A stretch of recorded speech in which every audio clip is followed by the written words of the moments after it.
त्या डेअरीवरती मी एकटी मुलगी दूध ॲज अ गवळी म्हणून घालायला जायचे आणि सगळे लोक बघायचे, खूप लाज वाटल्यासारखं व्हायचं. पण ज्यावेळी पप्पांचे मित्र घरी यायचे ते सांगायचे की पाटील तुमची मुलगी खरंच खूप चांगलं काम करते.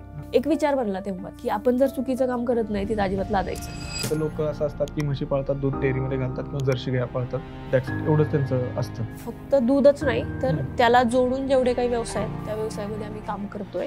12 म्हशींचा गोठा, 22 म्हशींचा गोठा, असं करत करत आम्ही डबल मध्ये 80 म्हशींच्या गोठ्यापर्यंत जाऊन पोहोचलो. स्लरी पण विकली जाते, डंग पावडर बनवतो, जीवाणूजैविक खत, गांडूळ खत बनवतो. खरंच हा बिझनेस म्हणजे फायद्याचा आहे का? आहे, फायद्याचा आहे. फायद्याचा आहे. हो, कंटिन्युटी खूप महत्वाची व्यवसायामध्ये काम करण्याची आणि दुधातली पण. एखाद्यानं असा विचार केला 2 माणसं ठेवतो, 10 म्हशी आणून देतो, त्यांना करायला लावतो, त्यांच्याकडे करून घेतो, हे योग्य आहे का अयोग्य आहे? ही गोष्ट पूर्णपणे अयोग्य आहे. दुधामध्ये खूप भेसळ आहे, हे कितपत खरं आहे आणि का होते? तर भेसळ ही मार्केटमध्ये होते. रोज एक तरी भेसळची बातमी असतेच असते. पनीर पण एवढं खराब होत चाललंय. सगळ्या गोष्टी जर आपण कॅल्क्युलेट केल्या तर 300 ते 350 रुपये आपल्याला खर्च येतो 1 किलो पनीर बनवायला. पण 80 रुपये किलोने, 90 रुपये, 100 रुपये किलोने पनीर विकलं जातं मार्केटमध्ये, असं मी ऐकून आहे. ऑफकोर्स जर दूध वापरत असू, फार तर फार दुधाची पावडर जरी वापरली तरी सुद्धा एवढ्या कमी किमतीत पनीर बनणं शक्य नाही. महत्वाचं म्हणजे दूध नसणार आहे. ट्रेनिंग कितपत गरजेचं आहे यामध्ये? ट्रेनिंग गरजेचंच आहे.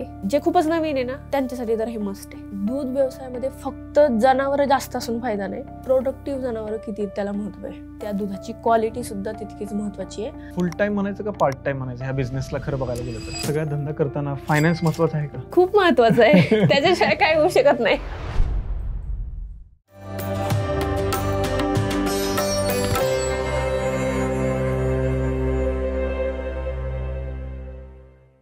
दूध व्यवसायामध्ये जास्त जनावरे असणे म्हणजे जास्त पैसा, जास्त उत्पादन, हे कितपत खरं आहे? दूध व्यवसायामध्ये फक्त जनावर जास्त असून फायदा नाही, त्याच्यामध्ये प्रोडक्टिव्ह जनावर किती त्याला महत्व आहे. लाईक जर व्यावसायिक दृष्ट्या आणि महत्वाचं प्रॉफिटेबल जर हा व्यवसाय करायचा असेल तर जातीवंत जनावरांची पहिली निवड करावी लागेल. मग तो आकडा खूप जास्त असावा असं काही नाहीये, कमी असला तरी चालेल. फक्त तितकी कमी जनावरांमध्ये जास्तीत जास्त प्रोडक्शन आपल्याला कसं काढता येईल त्याच्याकडे भर द्यायला पाहिजे. जास्तीत जास्त उत्पादनासोबत त्या दुधाची क्वालिटी सुद्धा तितकीच महत्वाची आहे. आणि असं चांगलं दूध आणि चांगल्या क्वालिटीचं दूध आणि भरपूर दूध हे कोणत्या जनावरांकडून मिळतंय अशीच जनावरं जर आपण गोठ्यामध्ये ठेवली तर ते व्यवसायासाठी फायदेशीर ठरतं. नाही, खूप सारे शेतकरी मला जेव्हा भेटतात ना, म्हणजे पूर्ण देशामध्ये जेव्हा मी फिरत असतो शूटिंग करण्यासाठी किंवा इतर कामासाठी किंवा डेअरीचा जेव्हा विषय निघतो तेव्हा सर्वसाधारण शेतकरी असाच म्हणतो की अरे कमीत कमी 10 जनावर पाहिजेत, 20 पाहिजेत, काय म्हणतात 100, मोठी इन्व्हेस्टमेंट घेऊन उतरायला पाहिजे. तर असं म्हणजे असं काही नाहीये, असं स्पेसिफिकली काही नाहीये. लाईक एक म्हशीवाला पण प्रॉफिटेबल असू शकतो, 100 वाला पण असतो. त्याच्यामध्ये त्या शेतकऱ्याचा आवाका किती त्याच्यावर त्या सगळ्या गोष्टी डिपेंड आहे. आता मी काही लोकांना भेटली आहे ज्यांचं कसं असतं की त्यांचा त्या जनावराचा खर्च आणि त्यांचा घर खर्च पूर्ण भागतो. ओके, त्या एका म्हशीवरती. मग याने काय होतं की ते पण प्रॉफिटेबली करतच आहेत, फक्त ते त्यांची स्वतःचं जे काम जे करतायत ते त्याच्यामध्ये कॅल्क्युलेट करत नाही. आणि जे आपण म्हणतो की 100 जनावर घेऊनच उतरावं तर त्या सगळ्या गोष्टी तर तिथे थोडासा रिस्क फॅक्टर आहे. तर त्याऐवजी एक 10 ते 15 पासून जर आपण सुरुवात करत असू तर तो एक चांगला ऑप्शन आहे. ज्यांना खूप जास्त इन्व्हेस्टमेंट करायची आणि ज्यांचं टार्गेटच 15च आहे त्यांनी 1-2 पासून सुरुवात करावी, कारण परत रिस्क आणि त्या सगळ्या गोष्टी कमी होतात. तर आणि शिकायला पण मिळते 1-2 म्हशीपासून. अंदाज लागेल तुम्हाला तुमच्या मार्केटचा, दुधाचा, म्हशीचा, वातावरणाचा, त्या क्लायमेटमध्ये तेवढे दूध देते की नाही हे पण कळणार तिथं. मला तुम्ही हे सांगा की तुमची सुरुवात या डेअरी व्यवसायात कशी झाली, तुमचा प्रवास कसा राहिला आणि आतापर्यंत तुमचं काय चालू आहे? आता सर्वसाधारण सगळे शेतकऱ्याचे मुलं मुली असतात तसंच ते हे होतं. म्हणजे लाईक बड्डेला कधी पैसे हवेत तर आई म्हशी धुवायला सांगायची, म्हशी पाणी पाजायच्या. ती जर कधी पळाली तर तिच्या मागे पळायचं, तिला धरून आणायचं, असंच सर्वसाधारण. मी 5वीला असताना म्हणजे वडील पहिल्यापासूनच म्हणजे मी माझ्या जन्माच्या आधीपासूनच खरेदी विक्रीचा व्यवसाय त्यांचा सुरू आहे. मग घरी एखाद्या म्हैस असली किंवा 2-3 म्हशी असल्या, तिचं दूध असलं तर मला आठवतंय 5वीला असताना सायकलवर आपलं दूध घालायला जायचं लस्सीवाल्यांना उन्हाळ्याच्या सुट्टीमध्ये. म्हणजे जसं सर्वसाधारण आपलं शेतकऱ्यांचं असतं, त्यांची मुलं मुली त्यांना मदत करतात, तसंच कधी आई वडिलांना छान वाटावं म्हणून साफसफाई करून ठेवायची, शेण टाकून ठेवायचं, त्यांचं काम कमी करायचं असं. पण ऍक्च्युअल मी 10वीच्या नंतर ह्याला एक काहीतरी काम करायचं म्हणून बघितलं. म्हणून मग अगदी वडिलांसोबत लाईक ते खरेदी विक्री कशी करतात, दूध व्यवसाय कसा चालतो, नवीन नवीन काय काय गोष्टी आल्यात, त्यावेळी मग मुरघास वगैरे ह्या सगळ्या गोष्टी माझ्यासाठी नवीन होत्या. आजूबाजूला कोणीच शेतकरी करत नव्हतं. मग असं ते एक एक एक गोष्ट सुरू झाली. कॉन्फिडन्स कधी आला म्हणजे ज्यावेळी थोडंसं वडिलांमुळे नेचरच हटके होतं की खूप मुळमुळीत न राहण्यापेक्षा थोडंसं वेगळं. मग वडिलांसोबत फिरायला सुरुवात केली की ते कसं खरेदी विक्री करतात.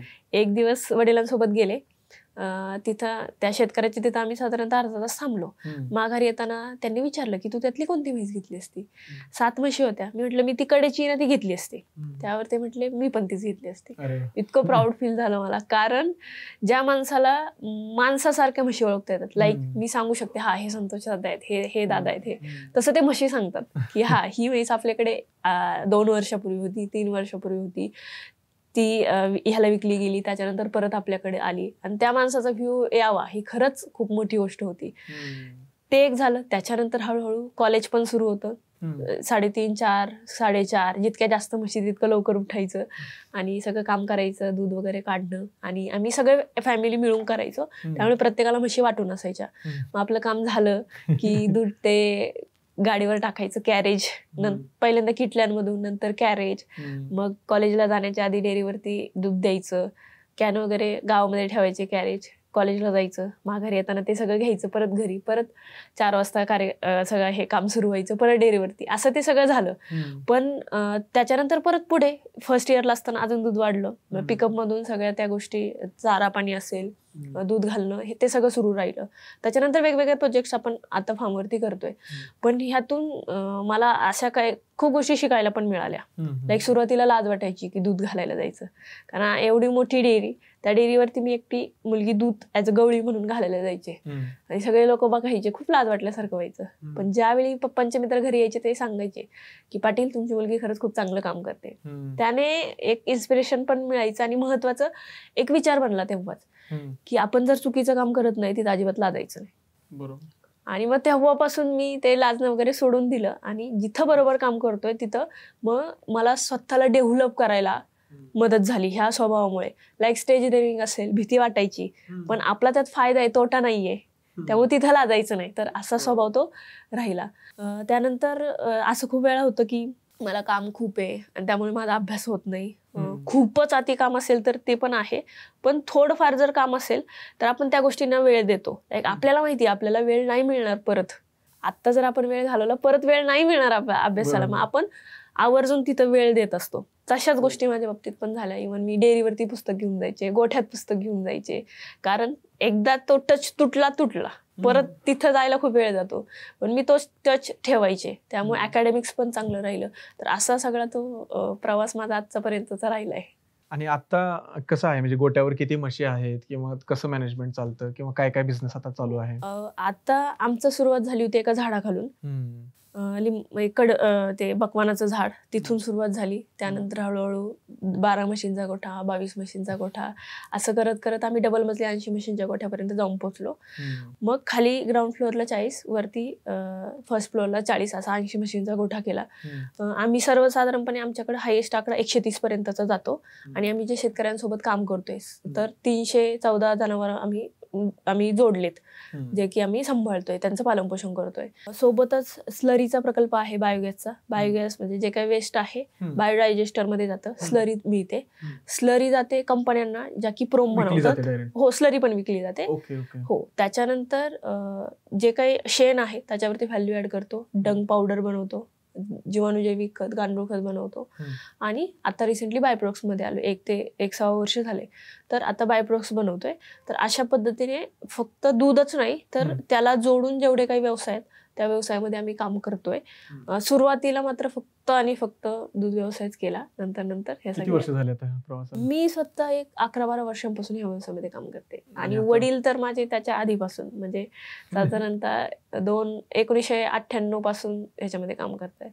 आणि आता शेड बघण्यासाठी माणसं वगैरे ठेवली असतील तुम्ही? हो. त्या आता आम्ही काय करतोय, प्रत्येकी 20 जनावरांमागे एक माणूस असं आम्ही हे केलंय.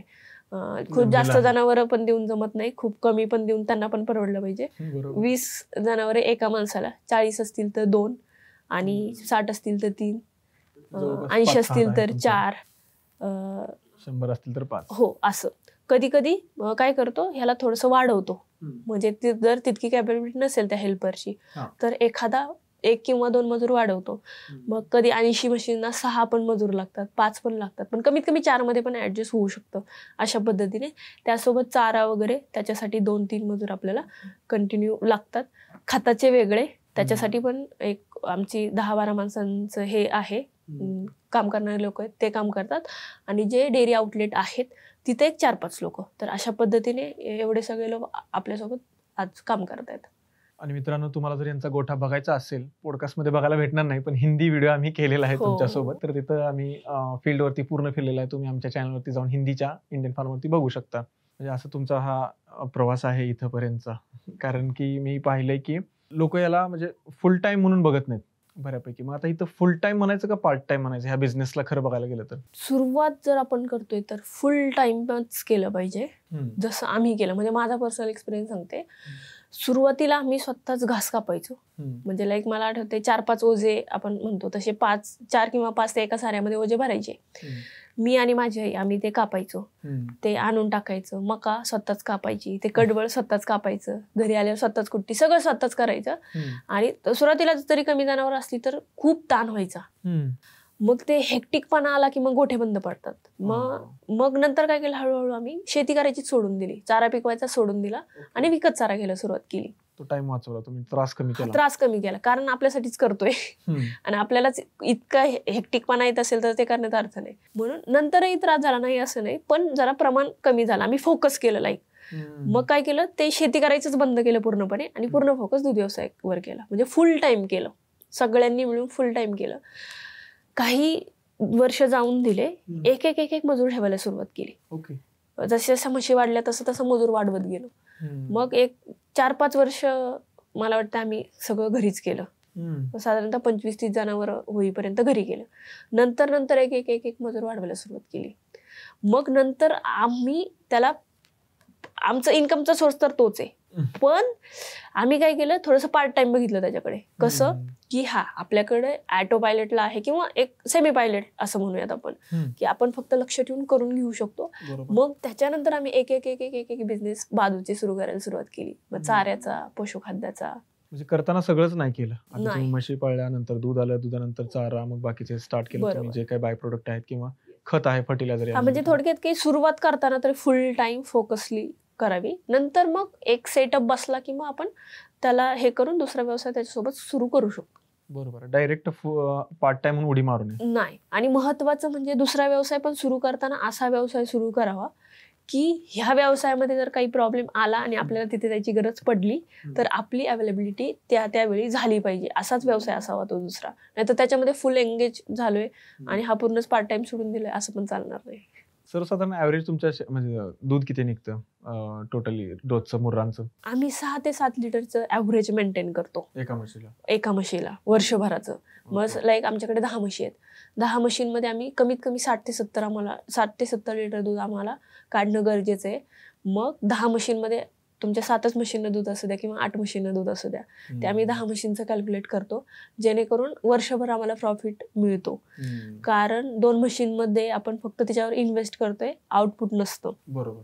तर ते मला पर्सनली असं वाटतं की ते मेंटेन करता आलं ना 6 ते 7 लिटरचं ॲव्हरेज, तरी प्रॉफिटेबली करता येईल आणि आम्ही फार्मवरती तेच करतोय.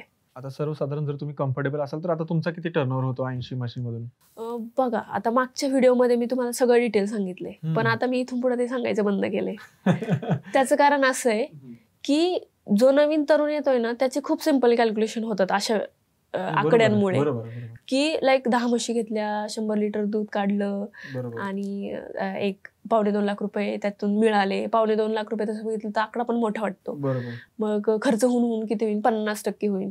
मग ते असे कॅल्क्युलेशन झाले की नंतर मग तो जे व्हायचं ते होऊन जातं. मग त्यामुळे जे ऍक्च्युअल आल्यानंतर बघावं, कारण माझ्या आकडे वेगळेत, माझं सगळेच हे आहेत.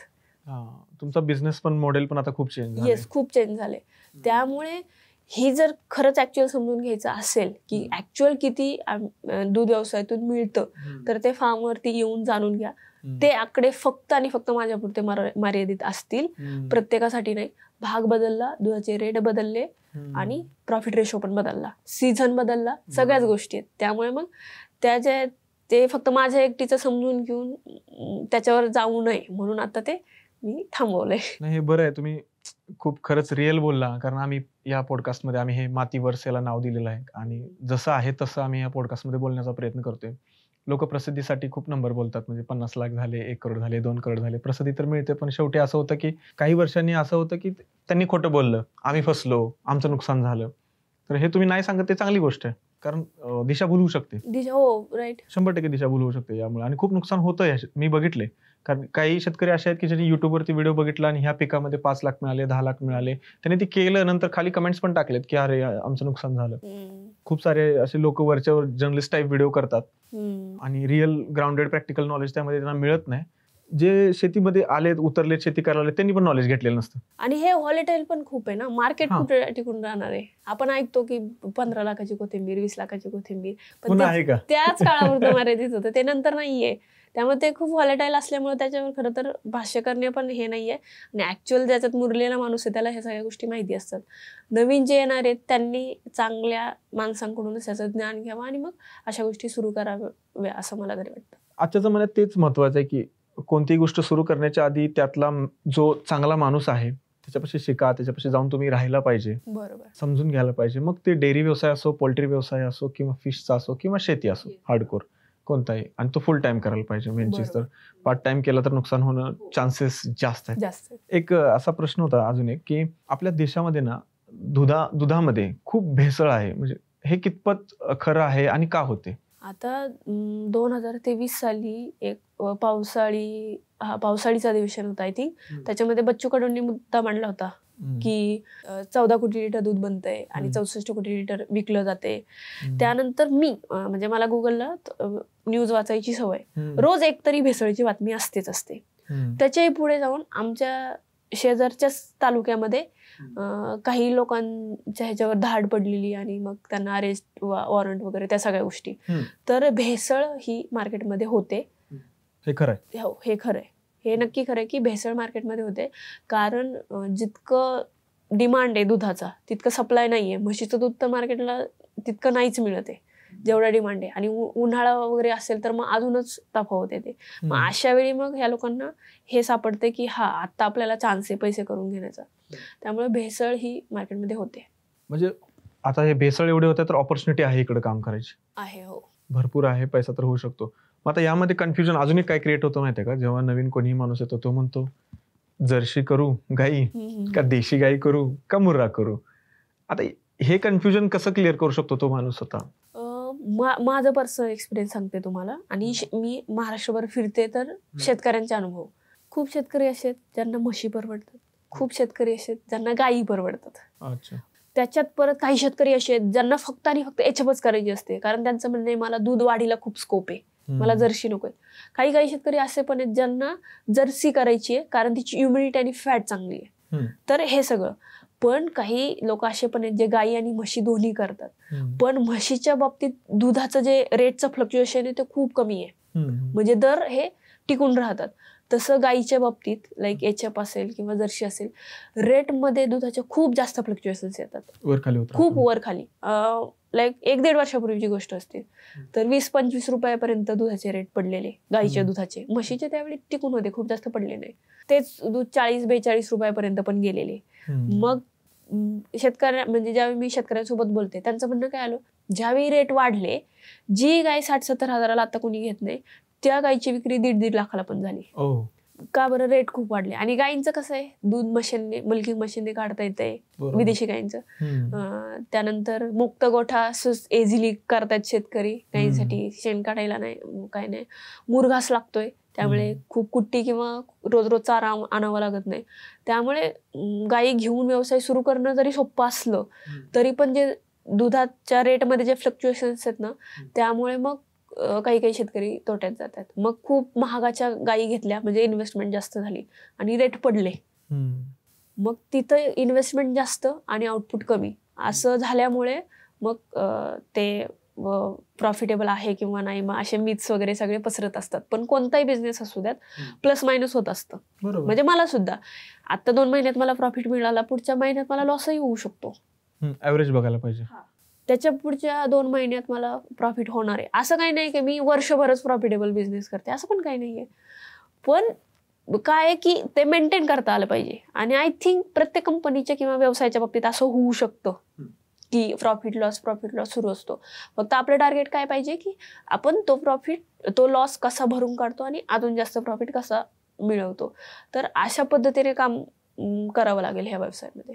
दुधाच्या भेसळीवरनं मला एक अजून गोष्ट आठवली की मी हल्ली म्हणजे पेपरमध्ये पण वाचलं आणि इन जनरल फिरत कोणी भेटतं तर पनीर खाऊ नका म्हणतात. पनीर पण एवढं खराब होत चाललंय. असं का होतंय? तुझी दूध कमी आहे म्हणून पनीर पण प्रॉब्लेम. जर दुधाचं डिमांड खूप जास्त आहे आणि बाय प्रोडक्ट्सला जर दूधच मिळालं नाही तर बाय प्रोडक्ट्स कसे बनणार? लाईक पनीरचं आपण उदाहरण घेऊया. तुम्ही पनीर म्हटलं तर फुल क्रीम जर म्हशीचं दुधाचं जर पनीर बनवायचं झालं फुल क्रीम तर 4 लिटर सर्वसाधारणपणे दूध लागतं. आणि मार्केटला आता 60 ते 70 रुपये रेट चालू आहे. आणि मजुरी झालं, ते बनवायची प्रोसेस झाली, त्याच्यासाठी लागणारं मटेरियल झालं, लाईक विनेगर असेल, लिंबू सत्व असेल, त्यानंतर गॅस वगैरे, त्या सगळ्या गोष्टी, लाईट बिल, त्यानंतर पुढे जाऊन परत आउटलेटला ते विकायचे, तिथलं लाईट बिल, तिथले मजुरी, ह्या सगळ्या गोष्टी जर आपण कॅल्क्युलेट केल्या तर 300 ते 350 रुपये आपल्याला खर्च येतो 1 किलो पनीर बनवायला. तेच जर आपण स्किम मिल्क वापरलं तर ते 200 ते 250 रुपये मध्ये येईल. गाईचं जर स्किम मिल्क वापरलं तर 150 ते 200 रुपयामध्ये बनणार. मग जर ग्राहकाचा जो अप्रोच आहे चांगलं खाण्याचा तो जर तसा असेल तर तसं प्रोडक्ट पण बनवलं जाईल. पण ग्राहकाचाच अप्रोच आहे की मला पनीर 50 रुपये पावशेरचं खायचंय, पांढरं दिसलं झालं, हा, तर मग त्यावेळी मग तसंच रॉ मटेरियल वापरलं जाणार आणि तसंच प्रोडक्ट बनवलं जाणार. मग त्यामुळे ती गोष्ट महत्वाची. आपण म्हणतो प्रीमियम, तर त्यासाठी रॉ मटेरियल पण तसंच वापरलं जातं, त्यावेळी ते प्रीमियम होतं. पण एक मध्य पण आहे की जे की सगळेजण अफोर्ड करू शकतात. आणि आय थिंक आपण आपल्यासाठीच करत असतो तर अशा गोष्टींच्या बाबतीत निगोसिएशन नाही करायला पाहिजे. लाईक पनीर सारख्या गोष्टींमध्ये तर तिथं पनीर, त्याच्याही पुढे जाऊन ॲनालॉग पनीर पण आहे, ॲनालॉग चीज जे की पनीर म्हणून विकलं जातं, त्या सगळ्या गोष्टी आहेत. आणि म्हणजे ह्याच्यातलं मला तथ्य किंवा मी स्वतः बघितलेलं नाहीये, पण 80 रुपये किलोने, 90 रुपये, 100 रुपये किलोने पनीर विकलं जातं मार्केटमध्ये असं मी ऐकून आहे मुंबई सारख्या ठिकाणी. हो, तर मग हे ऑफकोर्स जर दूध वापरत असू, फार तर फार दुधाची पावडर जरी वापरली तरी सुद्धा एवढ्या कमी किमतीत पनीर बनणं शक्य नाही. आणि मग एवढ्या कमी किमतीत बनतंय तर रॉ मटेरियल खूप अत्यंत खराब आणि महत्वाचं म्हणजे दूध नसणार आहे. म्हणजे आता ग्राहकाच्या दृष्टिकोनातून जर बघितलं तर त्यांनी विचार करायला पाहिजे आपण 100 रुपये किलोवाला पनीर घेतोय तर ते पनीर आहे बरोबर काही वेगळं आहे. त्यापेक्षा तुम्ही 2 लिटर दूध घरी घेऊन जा आणि पनीर बनवा आणि ते हे करा. हो, सर्वसामान्य शेतकरी नेहमी जेव्हा दूध व्यवसायामध्ये उतरण्याचा प्रयत्न करतो ना तेव्हा त्याच्या मनामध्ये एकच प्रश्न येतो की मी कसा सुरू करू. ऍक्च्युली हा तुम्हाला क्वेश्चन 100 वेळा रिपीट झाला असेल बऱ्याच इंटरव्ह्यू मध्ये किंवा कोणीही विचारत असेल. पॉडकास्टमध्ये यासाठी मी विचारतोय कारण तुम्ही डिटेलमध्ये त्याला सांगू शकता, एक्सप्लेन करू शकता का कसं स्टार्ट करावं त्यानं, जास्त उत्पन्न कसं कमवू शकतो तो. हा व्यवसाय सुरू करायचा म्हटलं तर आवाक्यात जितकं आपलं आहे त्या हिशोबाने सुरू करायला पाहिजे आणि स्वतःच्या हिमतीवरती जेवढं करू शकतो तिथपासून स्टार्टिंग करायला पाहिजे. बरोबर. डिपेंडन्सी खूप हार्मफुल आहे यामध्ये इव्हन प्रत्येक ह्याच्यात असू शकते, पण ह्यामध्ये जास्त आहे. कारण सुरुवातीला प्रत्येक वेळी प्रॉफिट मार्जिन तितकं जास्त असेलच असं नाही. आणि अशा वेळी जर आपण प्रत्येक कामासाठी डिपेंड राहिलो, लाईक आपण म्हटलो की हा नाही मी एवढ्या 10 म्हशी खरेदी करणार, 10 म्हशीसाठी एक मजूर ठेवणार आणि मग हे, तर मग ते त्यावेळी शक्य होत नाही. मग अशा वेळी स्वतःचा आवाका किती आहे ते बघून हे करावं. त्याच्या पुढची व्यवस्थित अभ्यासपूर्वकच यावं. अभ्यास करावा आधी आणि नंतर उतरावं. मग त्यातल्या सगळ्याच म्हणजे त्यातलं चारा व्यवस्थापन असेल, पशुखाद्याचं असेल, पाणी व्यवस्थापन असेल, त्यांचं राहण्याची सोय असेल, प्राण्यांची निवड असेल आणि स्वतः त्यात काम करण्याची सवय असेल, तर ह्या सगळ्या गोष्टी महत्वाच्या आहेत जर आपल्याला नवीन व्यवसाय सुरू करायचा आहे तर. आणि मग पुढे पुढे आपल्याला एक एक अनुभव येत जातोच. नाही, बरेच शेतकरी असे आहेत की उतरतात पण काही कालांतराने मी बघितले बरेच शेड असे बंद पडतात. याची काय कारण आहेत मग? मी आजूबाजूला बघितल्याप्रमाणे हेक्टिकपणा, शारीरिक कष्ट खूप असतात आणि ते खूप हेक्टिक होऊन जातं एक ठराविक काळानंतर आणि माणूस वैतागला की ते बंद करतो. कारण खूप स्मॉल स्केलला असतं, लाईक 5-10 असं असेल तर मग ते हे. आणि ज्यावेळी ह्या लोकांना दुसरा पण इन्कमचा ऑप्शन उपलब्ध असतो अशा वेळी गोठे बंद पडतात. मजुरांची समस्या सुद्धा तितकीच मोठी आहे, त्यामुळे गोठे बंद पडतात. हा व्यवसाय परवडत नाही एखाद्या सीझनला म्हणून पण बंद पडतात, कारण ती कंटिन्युटी राहत नाही. हो, पैसा दिसत नाही त्यावेळी पण बंद पडतात. आणि इतर मग छोटी छोटी कारणं पण होऊ शकतात की लाईक मजुरांचं व्यवस्थापन झालं, चारा व्यवस्थापन झालं, हेक्टिकपणा झाला, जास्त शारीरिक मेहनत झाली आणि पुढे जाऊन मार्केट जर आपल्याला चांगलं मिळालं नाही, तर ह्या सगळ्या गोष्टी आहेत की ज्या अफेक्ट करतात ह्या व्यवसायावरती. बरोबर आहे. म्हणजे जो नवा सुरू करतोय माणूस, जो येतोय, त्यानं पहिली गोष्ट शिकायला पाहिजे, अभ्यास करायला पाहिजे, एका गोठ्यावरती जाऊन महिन्यावर राहायला पाहिजे. हो, चांगलंच आहे. तिथलं शेण काढायला पाहिजे, घाण काढायला पाहिजे, दूध काढायला पाहिजे, तिथं धारा काढायला पाहिजे आणि ते शिकायला पाहिजे, किती कष्ट आपल्याला समजून घ्यायला पाहिजे. बरोबर. आणि तेवढा लेबर आहे का हे बघायला पाहिजे. जर ते नाही शिकलं तर बंद पडायचे चान्सेस 100% आहे. कारण मी बरेच गोठे बघितले, इन्व्हेस्टमेंट खूप लावतात ना, एवढं मोठं शेड उभा करतात, 10 लाख 20 लाख 50 लाख रुपये लावतात आणि मग खूप अवघड जातं. मग इन्व्हेस्टमेंट म्हणजे बघा 10 मशीनचं तर प्रॉफिटेबल थोडंफार जरा चांगला आकडा दिसताना असं जर करायचं 10-12 म्हशी करणं गरजेचं आहे. 10-12 म्हशींसाठी 15-20 लाख रुपये सहजपणे खर्च होतो. आणि तसं बघितलं तर 15-20 लाख रुपये हा पण काही आकडा छोटा नाहीये. त्यात लोन घेऊन असेल तर अजून हे, आणि नवीन लोक असतील तर अजूनच मग त्याच्यामध्ये शिकण्यातच खूप हे जातं. म्हणजे असं होतं की एक अनुभव घ्यायला काही काही लोकांना 1-1 लाख रुपये पण लागू शकतात. बरोबर. कारण लॉस झाला, त्यातून शिकला, मग तिथं हे होत असतं. काही गोष्टी शिकण्यासाठी माझा पण खूप लॉस होत गेलाय. तर मग ह्या सगळ्या गोष्टी जर विचारात घेतल्या ना तर मग त्यांचं पूर्ण डिमोटिवेशन होऊन जातं की हा नाही, ह्याच्यात काहीच तथ्य नाही आणि मग ते बंद पडतं. सुरुवातीला लोकांचं असतं ना की फॅन्सी वाटतं, लांब दुरून डोंगर साजरे त्यातला प्रकार आहे की मी दूध व्यवसाय करतो, 4 म्हशी पाळतो, चांगले पैसे कमवतो असं वाटतं. पण ते न शिकता केल्यावर खूप नुकसान होते. आणि मी रिअल मध्ये बघितलेत पण खूप शेतकरी असे ज्यांनी सुरू केलं आणि त्यांना खूप नुकसान झालं. शेतकरी शक्यतो, शेतकरी जर असेल प्रॉपर तर तो शक्यतो ह्याच्यात गणत नाही. तोटा वगैरे कोणाला होतो शकतो, ज्यांच्या आई वडिलांनी केलेलं असतं आणि यांना त्यातलं खूप काही गोष्टी माहिती नसतात, असे लोक, जे खूपच नवीन लोक आहेत असे पण लोक. नाही, मी एक एक्झाम्पल देऊ शकतो यामध्ये. तुम्हाला सांगतो, आमच्या गावातच एक जणांनी काय केलं की आता शेतकरीच आहे तो, म्हशी गाया त्यांनी पाळलेल्या आहेत, पण त्यांनी हरियाणावरून म्हशी आणल्या. कळालंच नाही ना सिलेक्शन कसं करायचं, ट्रॅव्हलिंग त्यांचं कसं करायचं, झाला लॉस. हा, बरोबर आहे. म्हणजे त्यांनी इव्हन कधी केलं नसेल, त्यांना त्यातला अनुभव नसेल आणि त्यामुळे मग तो लॉस होणं साहजिक आहे.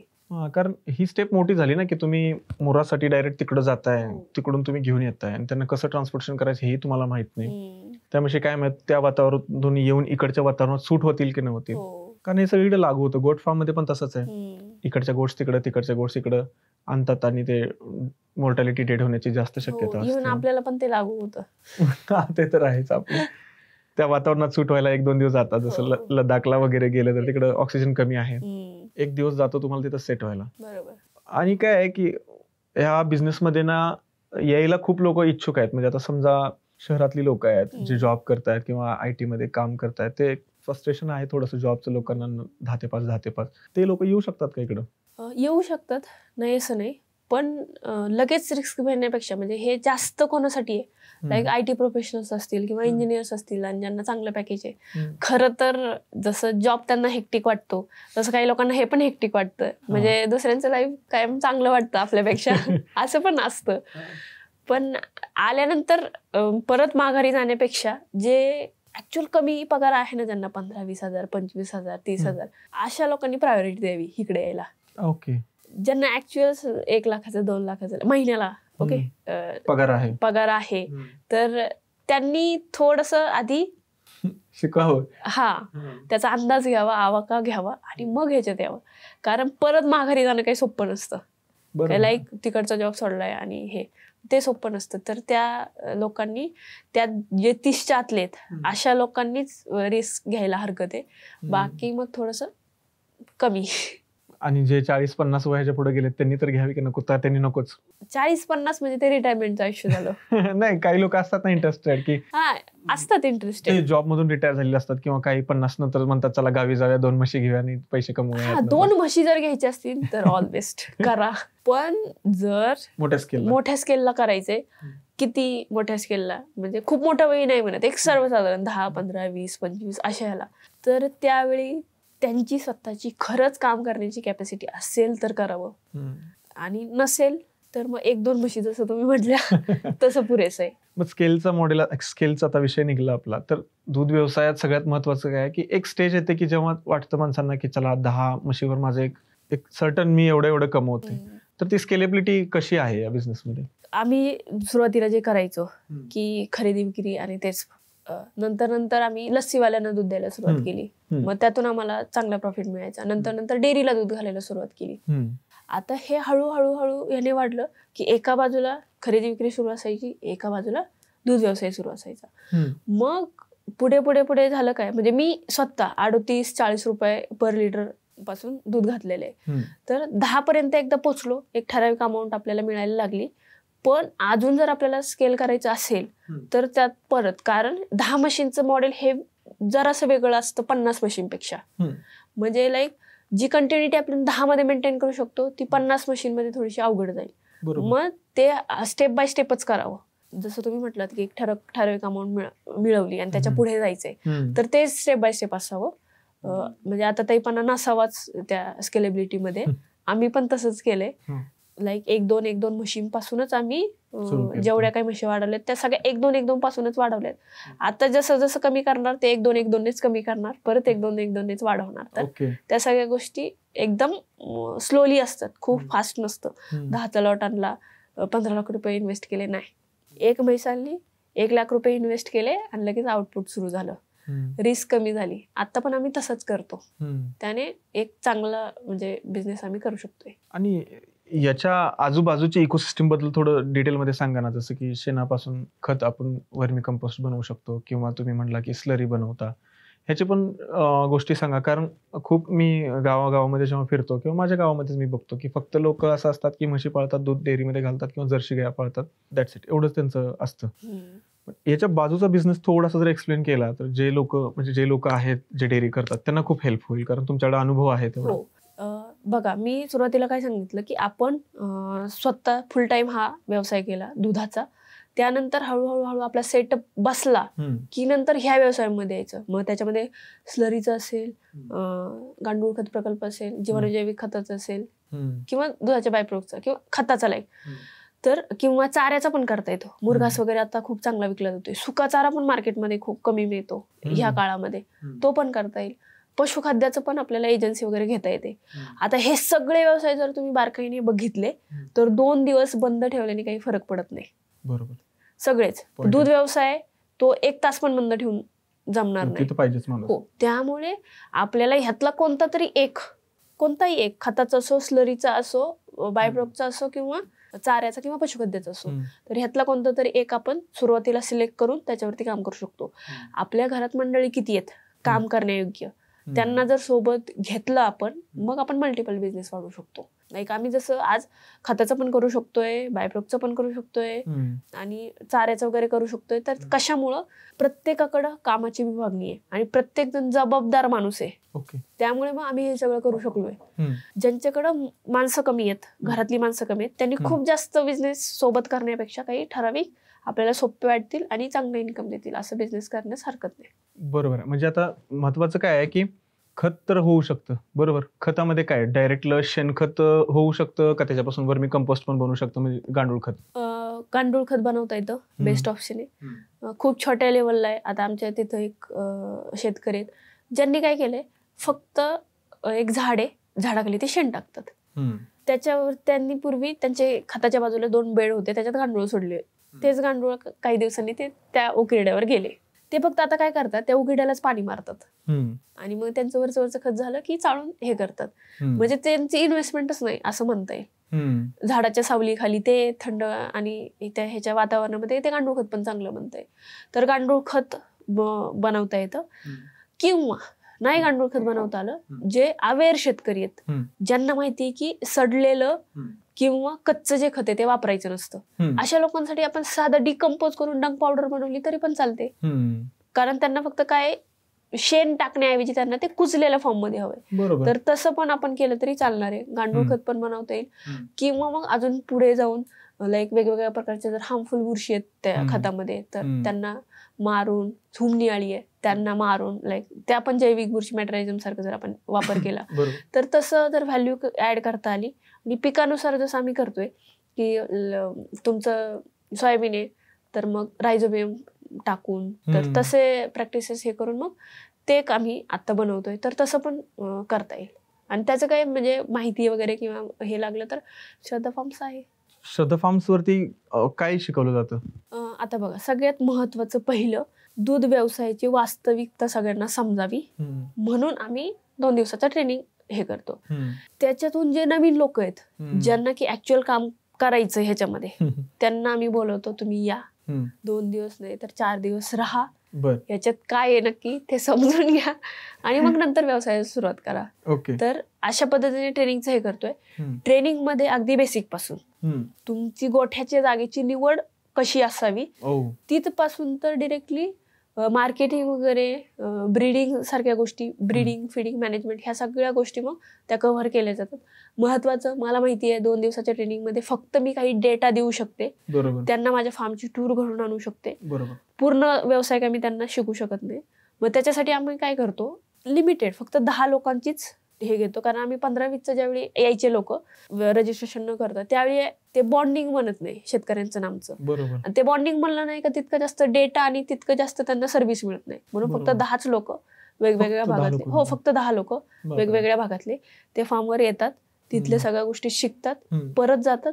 ज्यांना ज्यांना परत यायचंय, राहायचंय, सगळं काम करायचंय, ते परत माघारी येतात, तिथं राहून काम करतात आणि त्यांचा व्यवसाय सुरू करतात. तर असं पण हे करतात. मग हे महाराष्ट्रापुरतं मर्यादित आहे का पूर्ण देशातले लोक येतात तुमच्याकडे? हा, आपल्याकडे पूर्ण देशातले लोक येतात. शक्यतो बाउंड्रीवरचे ज्यांना मराठी येतं ते लोक असतात आणि ज्यांना हिंदी येतं असे लोक आपल्याकडे येतात. इव्हन ज्यांना इंग्लिश येतं, त्या लाईक केरळचे बरेचसे पोरं आपल्याकडे इंटर्नशिपसाठी होते 1 महिन्यासाठी.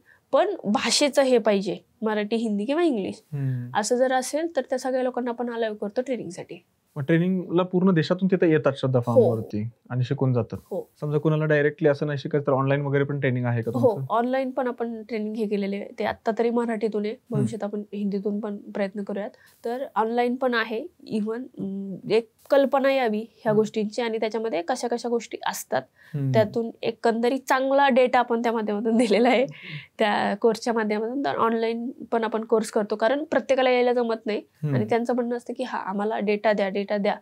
पण जर एक प्रश्न विचारला तर त्यात खूप चांगल्या चांगल्या गोष्टी सांगण्यासारख्या असतात आणि फोनवर अटेंड ते होत नाही. मग त्यामुळे तो ऑनलाईन कोर्स पण आपण डिझाईन केलेला आहे. हा व्यवसाय महिलांसाठी किती महत्वाचा आहे आणि तुम्हाला काय अडचणी आल्या होत्या हे जो बिझनेस आहे स्टार्ट करताना? इव्हन मी तर म्हणेन की आमच्या भागातला 80% व्यवसाय हा महिलांवरतीच चाललाय. बघा, सकाळी सगळ्यात आधी उठून जनावरांचं काम कोण करत असेल तर ती महिला असते. फक्त एवढं आहे, तिला निर्णय घेण्याची डिसिजन पॉवर नाही, क्षमता पण नाही असं म्हणता, आणि महत्वाचं पॉवरच दिलेलं नाहीये. तिच्या क्षमता त्यामुळेच डेव्हलप झालेली नाही. तिला जर पॉवर दिले, जर मला कोणी म्हटलं ना हा तू कर, काय करायचं, वडील मला म्हणायचे तुला जायचंय ना खरेदी करायला, मला पण निरोप यायचे की म्हैस आमच्याकडे या बघायला म्हणून.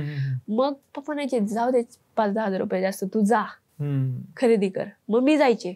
मग आपल्याला ज्या वेळी करतं ना की आपल्याला कळतं की हा आपल्या बघा असा माणूस आहे, तिकडे काही होतं तर सांभाळून घेणार आहे, तेव्हा मग आपण ऍटलिस्ट धाडस करतो निर्णय घ्यायचं. नाहीतर आपल्या नॉर्मली काय होतं सांगते तुम्हाला. बघा, मी समजा एखादं ऍज अ मुलगी म्हणून काम केलं आणि त्या कामाचं कौतुक होण्याऐवजी, इन द पॉझिटिव्ह वे ते काम घेण्याऐवजी त्याच्यात इतक्या चुका काढल्या जातात की तिला वाटतं पुढच्या वेळेस की हा हे करताना विचारलं पाहिजे. लाईक माझ्या बाबतीत एक असा इन्सिडेंट घडलेला की कपडे इस्त्रीला द्यायचे होते. माझी एक बहीण, तिला म्हटलं अशा अशा लॉन्ड्रीमध्ये टाक प्रेसला. तिचा फोन आला, लॉन्ड्री बंद आहे, काय करू? तिला म्हटलं त्याच्या पुढे दुसरी, तिथं जा. तिथं गेली, परत फोन आला. ती म्हटली की ते म्हणतात आम्ही काय हे करत नाही. तिला अगं गावामध्ये आपल्या 10-15 लॉन्ड्री असते, कोणतरी एक जण ते हे घेईल. असं तिने मला एक म्हणजे ते ड्रेस किंवा साडी काहीतरी होतं ते हे करायला 5-6 वेळा फोन केला. कारण तिला माहित होतं की माझ्याकडून चुकलं तर ही ओरडणार. मग त्यातून मलाच जाणीव झाली की हिने एक एवढी छोटीशी गोष्ट तिच्या निर्णयावर का घेतली नाही. बरोबर, डिसिजन नाही. कारण एक भीती असते, आणि हे इव्हन प्रत्येक माझ्या बाबतीतही बऱ्याच वेळा झालंच. इव्हन बाकीच्या महिलांच्या बाबतीत जर आपल्याला कळलं की ह्याच्यावर आपण बोलणे खाणार आहे किंवा हे काम जर थोडं जरी चुकलं तरी आपल्याला ओरडा बसणार आहे, तर मग थोडंसं माइंडच हे करतं की हा नको, भीती राहते. विचारा प्रत्येक गोष्ट विचारा. ते पण जे मूळ आहे लाईक त्यातलं शारीरिक कष्ट ही महिलाच करते तिथली, आणि शारीरिक कष्ट दूध व्यवसायात पण तितकंच महत्वाचं आहे. ऑटोमेशन झालंय नक्की आहे, पण शारीरिक कष्ट पण तितकंच महत्वाचं आहे ह्याच्यात, आणि लागतंय ते थोडंफार तरी. मग तिथं मग ही महिलाच काम करते. तर महिला खूप चांगल्या पद्धतीने हा व्यवसाय करतायत. आणि महिला आतापर्यंत असं आहे ना की ज्या आपल्या गावातल्या वगैरे त्यांचं हिंमत होत नाही भेसळ पाणी ह्या सगळ्या गोष्टी करण्याची.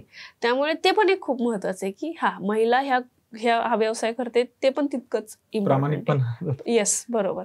डेअरी व्यवसाय जेव्हा आपण सुरू करायला जातो तेव्हा काय सरकारकडून सबसिडी वगैरे मिळते का, आणि सुरुवातीला गुंतवणूक किती करायला पाहिजे? विशेष अशी काही सबसिडी नाहीये, कमी ह्याच्यात आहे. 75,000 म्हणजे कमी आहे, खूप मोठ्या ह्याला नाही, किंवा खूप मोठे प्रोजेक्ट्स आहेत. इव्हन आता तो बंद पण होईल, 4 कोटीचा एक प्रोजेक्ट होता. म्हणजे जे मध्यम ह्याच्यामध्ये करायचं आहे ना की लाईक 10-15 जनावरांचं, त्यांच्यासाठी विशेष अशी काही सबसिडी माझ्या माहितीप्रमाणे तरी नाहीये. आणि जरी करायची असेल तरी लोन वगैरे मिळतं दूध व्यवसाय करण्यासाठी, पण ते परत त्याच्या सिबिलवरती डिपेंड आहे, कसा त्या बँकेचा कस्टमर आहे त्याच्यावर पण त्या गोष्टी डिपेंड आहे. त्यामुळे मग पैशाची जर कमतरता आहे तर कमीपासून सुरुवात करायला पाहिजे. एक 10 ते 15 मशीनचं जे मॉडेल आहे ते चांगला प्रॉफिट आपल्याला देतं, आणि एक फॅमिली चांगल्या पद्धतीने ते सांभाळू शकते. तर तसं आपल्याला करता येईल. त्याच्यासाठी 10-15 साठी आपल्याला 20 ते 25 लाखांपर्यंत खर्च येईल. म्हणजे 20-25 लाख रुपये तुम्हाला सुरुवातीला लावावं लागेल 10चं करायचं असेल तर, आणि 1-2 पासून सुरुवात करायचं असेल तर 2-3 लाख. हो, आणि काही गोठा हेवी बांधायची गरज नाही, कारण चुकतं हिथंच. हो, गोठा बघा आमचं तर झाडाखालूनच होतं, नंतर कुडाच्या नंतर मग पत्रा, मग सिमेंटी पत्रा, त्याच्यानंतर मग टेल टू टेल, त्याच्यानंतर मग हेड टू हेड, मग स्लॅबचा, असं आम्ही वाढवत गेलो, टप्पे मारत गेलो. येस, टप्पे. आणि सुरुवातीला काही जास्त इन्व्हेस्टमेंट करत बसलो असतो तर मग नाही, ते जमलं नसतं. कमीत कमी इन्व्हेस्टमेंट मध्ये आपल्याला जास्तीत जास्त आउटपुट किंवा प्रॉफिट काढायचं आहे. त्याच्यासाठी कमीत कमी खर्चातला गोठा तयार करता येतो, तसा चालेल. चारा वगैरे ह्या सगळ्या गोष्टी सुरुवातीला आपल्याला स्वतःला पिकवता येतील, नंतर मग आपल्याला बाहेरून विकत घेता येईल. म्हणजे रिअल फॅक्ट जर विचारायचं झालं तर खरंच हा बिझनेस म्हणजे फायद्याचा आहे का? आहे, फायद्याचा आहे. हो. आणि मेनली काय म्हणजे टाळायला पाहिजे आणि काय करायला पाहिजे? कंटिन्युटी खूप महत्वाची ह्या व्यवसायामध्ये, आणि म्हणजे आपली पण काम करण्याची आणि दुधातली पण, दूध वर्षभर टिकून ठेवणं महत्वाचं आहे. स्वतः काम करण्याची तयारी असणं खूप गरजेचं आहे. मजुरांवरची डिपेंडन्सी कमी असणं गरजेचं आहे. आणि आपल्याला व्हेंडर्स असतील चाऱ्याचे, पशुखाद्याचे, ते चांगले लिंक असणं गरजेचं आहे. योग्य वेळी योग्य ठिकाणी आपल्याला चारा पशुखाद्य देतील ते गरजेचं आहे. आणि चांगलं मार्केट असणं गरजेचं आहे. स्पेशली एकट्याने काम करण्यापेक्षा पूर्ण फॅमिलीने जर मिळून हा बिझनेस केला तर खूप बेस्ट आहे ते. नंतर आपल्याला मजूर ठेवता येतील, पण सुरुवातीला तरी फॅमिलीला सोबत घेऊन काम करावं. आणि एखाद्याने असा विचार केला, ठीक आहे मी एक 2 माणसं ठेवतो, 10 म्हशी आणून देतो, त्यांना करायला लावतो, त्यांच्याकडे करून घेतो, हे योग्य आहे का अयोग्य आहे? अयोग्य आहे. म्हणजे मी जेवढं समजते ह्या व्यवसायाला त्यानुसार ही गोष्ट पूर्णपणे अयोग्य आहे. त्याचं कारण असे, पहिलं एकतर इन्व्हेस्टमेंट आपली जास्त असते इनिशियली, लाईक गोठा आहे, डेड ॲसेट झाली, त्याच्यातून काय परत इन्कम मिळणार नाहीये. जनावर आहे त्याच्यातून आपल्याला इन्कम मिळेल. पुढे जाऊन म्हणजे कसं होणार आहे बघा, नंतर परत गाई म्हशी दूध कमी करणार आहे, परत मग प्रॉफिट मार्जिन कमी राहणार आहे. त्या सगळ्या गोष्टी विचारात घेऊन आपल्याला काम करणं गरजेचं आहे. म्हणजे तुम्हाला काय वाटतं की ट्रेनिंग कितपत गरजेचं आहे यामध्ये? ट्रेनिंग गरजेचंच आहे, अनिवार्य आहे. हो, हे करायलाच पाहिजे. कारण म्हणजे तुम्ही तुमच्या नातेवाईकांकडे जा, जे खूपच नवीन आहे ना, त्यांच्यासाठी तर हे मस्ट आहे. नातेवाईकांकडे जा, तिथं त्यांचा गोठा असेल, तिथं राहा, तिथं काम करा. एखाद्याच्या मित्राकडे जा, तिथं काम करा. नाहीच कुठं तुम्हाला भेटलं तर श्रद्धा फार्मवरती या तरी चालेल. पण पुढे जाऊन जो लॉस होणार आहे तो लॉस होऊ नये म्हणून प्रयत्न करा. ट्रेनिंग घ्या, त्यातला प्रॉपर अभ्यास करा. कारण कोणताही व्यवसाय, फक्त दूध व्यवसायच नाही तर कोणताही व्यवसाय जर आपल्याला करायचं म्हटलं तर आपल्याला त्यातला अभ्यास लागतो. आणि व्यवसाय सुरू करण्याचं पहिलं पाऊल म्हणजे अभ्यास. आणि अभ्यास आपला एकतर स्वतःच्या ह्याच्यावर होऊ शकतो, दुसऱ्यांच्या अनुभवातून आपण करू शकतो, किंवा ट्रेनिंगच्या माध्यमातून करू शकतो. तर ट्रेनिंग घेणं गरजेचं आहे. ते मग असं काही नाहीये की श्रद्धा फार्मलाच यायला पाहिजे. जिथं मिळेल तुम्हाला, जिथं मिळेल तिथं जा, पण त्यातला अभ्यास करा, ट्रेनिंगच्या माध्यमातून करा, किंवा तिथं काम करून अनुभव घेऊन. तुमच्या बोलण्यातनं मला हे कळालं की ह्या बिझनेसला मुख्य व्यवसाय म्हणून बघितलं पाहिजे. मग पूर्ण असं का म्हणलं जातं की जोडधंदा असं का म्हणलं जातं? मुख्य व्यवसाय म्हणून का समजलं गेलं नाही एवढ्या वर्षात? आमच्या सिलेबसमध्ये एक वाक्य होतं की दूध व्यवसाय हा शेतीपूरक व्यवसाय आहे. आणि आतापर्यंत तरी इव्हन मध्यंतरी चाललं होतं की दूध व्यवसायाला शेतीचा दर्जा वगैरे द्यायचा. इव्हन मिळालाय की नाही मला माहिती नाही, पण चाललं होतं. तर बघा, ज्यांच्याकडे जमिनी कमी आहे त्यांनी ह्या व्यवसायाला मुख्य व्यवसाय म्हणून बघायचं. बरोबर. ज्यांच्याकडे जमीन भरपूर आहे, त्यांना शेणखत लागणारे, स्लरी लागणारे, तर त्यांनी काय करायचंय की ह्याला जोडधंदा म्हणून बघायचंय. कारण उत्पन्नाचं साधन त्या शेतकऱ्याला आहे ज्याच्याकडे जास्त जमीन आहे. ज्यांच्याकडे ऑलरेडी तुटपुंजी जमीन आहे त्यांना ऑप्शन काय आहे शेतीशी रिलेटेड, तर हा चांगला ऑप्शन आहे कोणता, दूध व्यवसायाचा. तर त्यांनी मग इकडे वळायचंय. नाही, तुम्ही भारी सांगितलं. ज्याला शेती ऑलरेडी भरपूर आहे त्याला इकडे शेण पण ते वापरू शकतात, दूध पण विकू शकतात, घरी खाऊ पण शकतात. आणि ज्याला जमीनच कमी आहे तो डायरेक्टली फुल टाइम करू शकतो. म्हणजे दोन्ही म्हणू शकतो आपण, फुल टाइम किंवा जोडधंदा, मुख्य किंवा जोड. येस, बरोबर, असं दोन्ही आपण याला म्हणू शकतो. येस. फक्त मोठ्या शेतकऱ्यांनीच करावं असं गैरसमज लय आहे. तर असं का होतंय की मोठ्या शेतकऱ्यांनी हा करायला पाहिजे, छोट्यांनी का नाही करायला पाहिजे, किंवा असं का मार्केटमध्ये पसरते की नका करू? पहिलं म्हणजे मोठे शेतकरी म्हणजे कोणते? लाईक शेतीने मोठे, पैशाने मोठे, की जनावरांनी मोठे? हा पण प्रश्न तुमचा बरोबर आहे. मोठे शेतकरी म्हणजे की ज्यांच्याकडे जमीन आणि खूप पैसा आहे त्यांनीच करावा असं म्हणजे बोलतात माणसं की हा इन्व्हेस्टमेंट लय आहे, त्यांनीच करावा, आपल्याला होणार नाही जास्त म्हशी पाळणं. नाही, असं काही नाही की खूप मोठ्या शेतकऱ्यांनीच करावा. सर्वसाधारण शेतकरी फक्त आहे ती जनावर रिप्लेस करा आणि त्याच्या जागी चांगली जनावर टाकून त्याच जनावरांचं काम करा, तरी पण त्यांना चांगले हे मिळतील.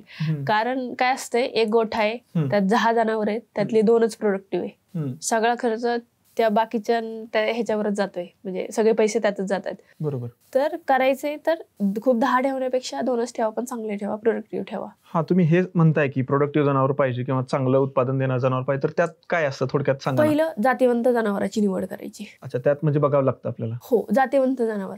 मग म्हैस आहे, खूप गावरान किंवा कमी दुधाची ठेवण्याऐवजी मुराजा प्रभातीसारखी चांगलं दूध देणारं जनावर ठेवायचं. बरोबर आहे. ओके. त्यात पुढे जाऊन जर अजून जर शेतकरी मध्ये अभ्यास करणारा असेल तर त्याची वंशावळ बघावी. त्याच्या लाईक एक रिस्पेक्टिव्ह वगैरे किंवा म्हैस आहे, तिच्या आईला किती दूध होतं, तिच्या आजीला किती दूध होतं, परत म्हणजे आपल्याला कळेल. हो, म्हणजे ह्या सगळ्या गोष्टी पण इम्पॉर्टंट आहे, तर ते पण करता येईल. गायींच्या बाबतीत तर हे अजून सोपं आहे की वंशावळ मेंटेन करणं, कारण तो काळ जरा कमी आहे गाभण राहण्याचा, माझावर येण्याचा. तर महत्वाचं पहिलं जातीवंत जनावरांची निवड करायची. मग गाय असो तर गाय असेल तर जातीवंत गाय, म्हैस असेल तर जातीवंत म्हैस. त्याच्यामध्ये आपण मुराला प्रायोरिटी देऊ शकतो. मेहसाणा, नीली रावी ह्या ज्या हरियाणा वगैरे त्या भागात मिळतात त्यांना पण हे करता येईल. गुजरातमध्ये बन्नी मिळते, ती पण एक चांगली म्हैस आहे. आणि गाई निवडायला पाहिजे. हो, निवडायला पाहिजे. आणि गायींमध्ये जर म्हणाल तर विदेशी गाई जर आपल्याला निवडायच्या असतील, HF जर्सी हा चांगला ऑप्शन आहे.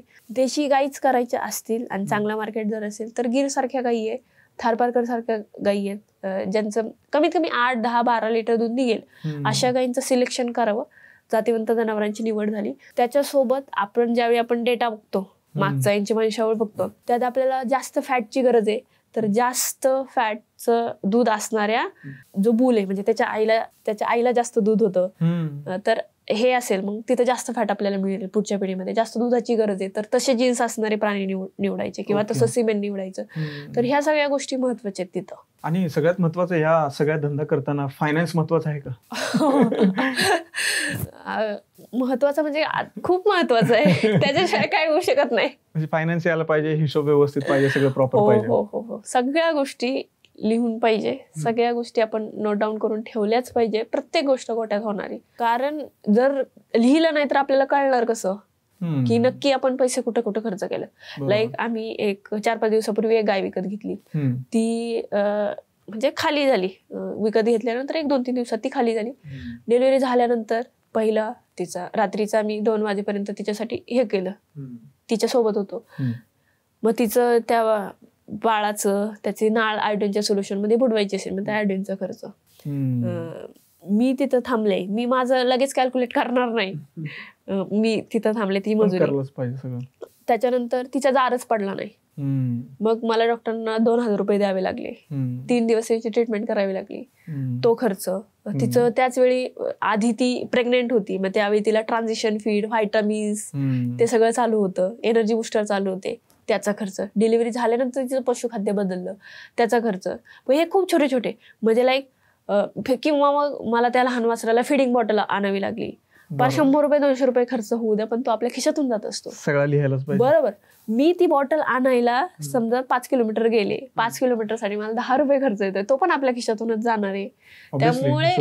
त्यामुळे ह्या सगळ्या गोष्टी इम्पॉर्टंट आहे की आपण एक रुपया कुठं कुठं खर्च करतोय, कसा खर्च करतोय. आणि हे ज्यावेळी नोट डाऊन असतं ना, पुढच्या वेळी आपल्याला काय कळतं की हा इथं खूप जास्त खर्च झालाय, आपण काहीतरी करून हा कमी करू शकतो. मग त्यामुळे ते फायनान्स महत्वाचं आहे, खूप महत्वाचं आहे. अजून काय वाटतंय का तुम्हाला, काय राहिलंय आता?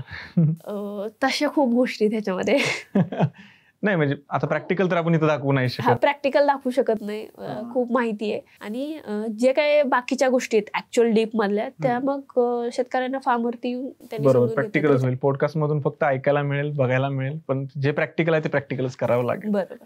खूप खूप धन्यवाद. येस, छान वाटलं. तर मित्रांनो, तुम्ही शेअर करायला विसरू नका, कारण की माती वर्स या पॉडकास्टमध्ये आम्ही नवीन नवीन गेस्ट आणतच राहू. नवीन नवीन विषयावर आपण खूप डिटेलमध्ये चर्चा करत राहू, प्रॅक्टिकल ग्राउंडेड बोलत राहू आपण. फक्त तुम्ही शेअर करा आणि सबस्क्राईब नक्की करा. थँक्यू.